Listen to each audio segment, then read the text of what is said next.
Every empire swears its currency is sound. Every government insists its promises will last forever. And every single time, without exception, history proves them wrong. From Rome to revolutionary France, and from the Confederacy to modern Lebanon, millions have woken up to find their savings worthless, their wages absurd, and their futures forfeited by systems they believe to be unbreakable. Your capital may not be secure. This is not a prediction. It is a historical sentence. You have worked for years under the illusion of permanence, following the rules of a system that promised you security in exchange for your financial obedience. But the system is not engineered to protect you. It is engineered to transfer your value. The evidence for this thesis lies in the ledger of every failed empire. Currency collapse is not the exception. It is the structural design of power dynamics. You were told your savings were a treasure, the bedrock of your retirement. You were lied to. Your money in the bank is not a treasure chest. It is a loan you have made to an institution that can choose, in a crisis, not to pay you back. And yet, the most disciplined people, the professionals and entrepreneurs, feel exhausted and trapped because they trusted the premise. The real question is not if the system will break, but how does the enlightened cynic strategically position themselves to profit when the rest pay the price for their own blind faith? The first reference you must engrave in your mind is Rome, and the denarius, emperors, faced with costly wars and the demands of an expansive social state, did not openly raise taxes that would have caused revolts. Instead, they opted for silent fraud. The debasement of the currency, the historical evidence, shows the silver content of the denarius was reduced from near 95% under Augustus to less than 5% by the end of the empire. This is not a monetary accident. It is the logic of power manifesting.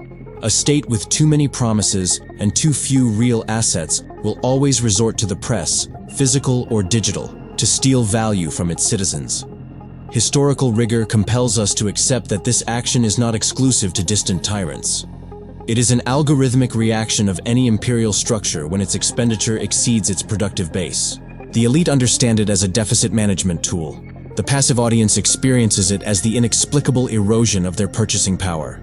This is not conspiracy. This is historical accounting. The lesson is not that fiat money is intrinsically bad, but that the guarantors of fiat money cannot resist the temptation to abuse it. Why don't the elite act otherwise? Because for them, the cost of inflation is shouldered by the base, which lacks the historical consciousness to identify the theft. The exhaustion you feel is not from your lack of effort. It is from this constant value bleed, an invisible tax the system extracts from your labor. Dilution is the design, financial collapse as the rule of history. 3 acts of evidence of structural fragility.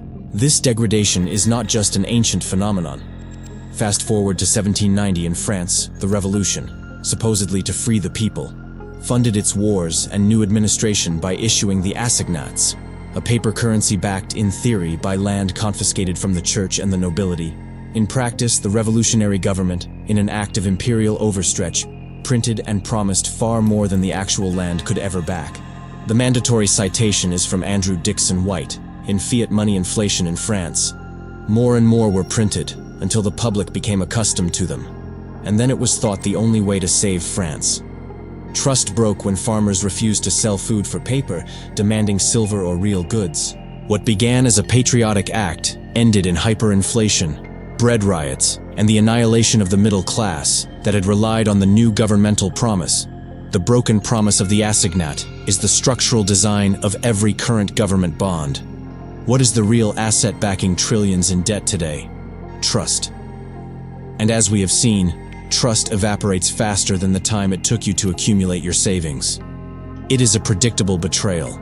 Financial collapse does not always come at the hands of an emperor or a revolution. Sometimes, the structure is broken by an external force that exposes the internal fragility.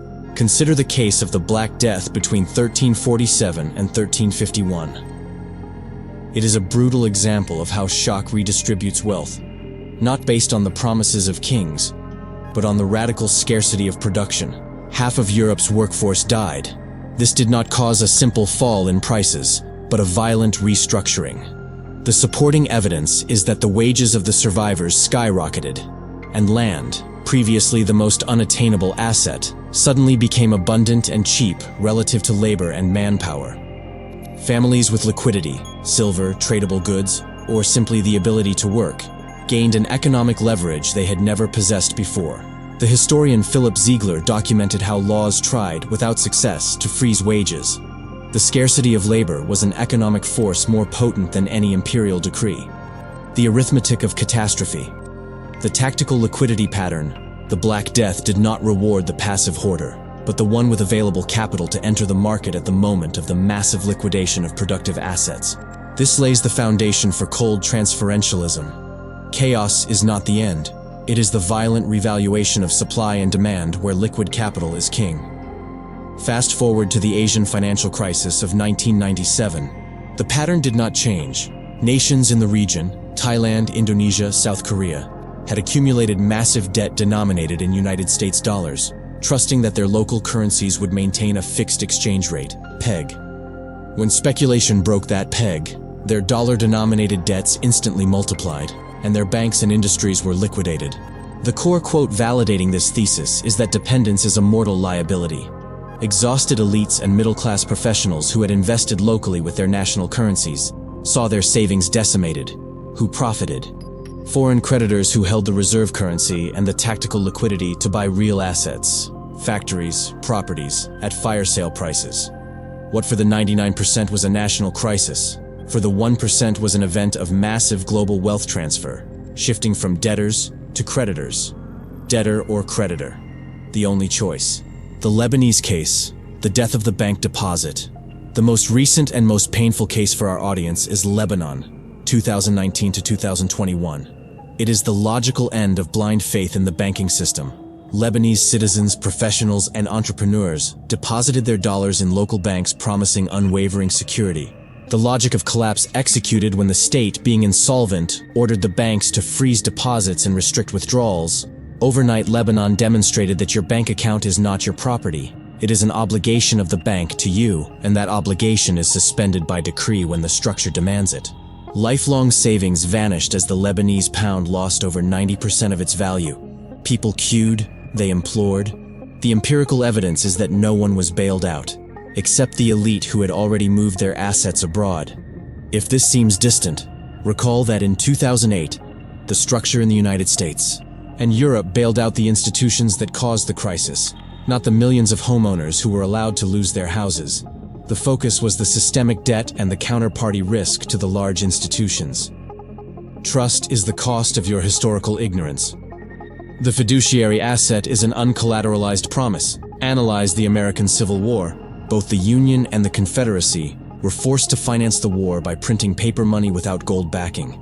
In the South, the currency, graybacks, reached thousands of percent in inflation. The starkest data point is that Confederate soldiers received paychecks worth less before they could even spend them. The historical structure is clear. A fiduciary asset is a call option on a government's confidence.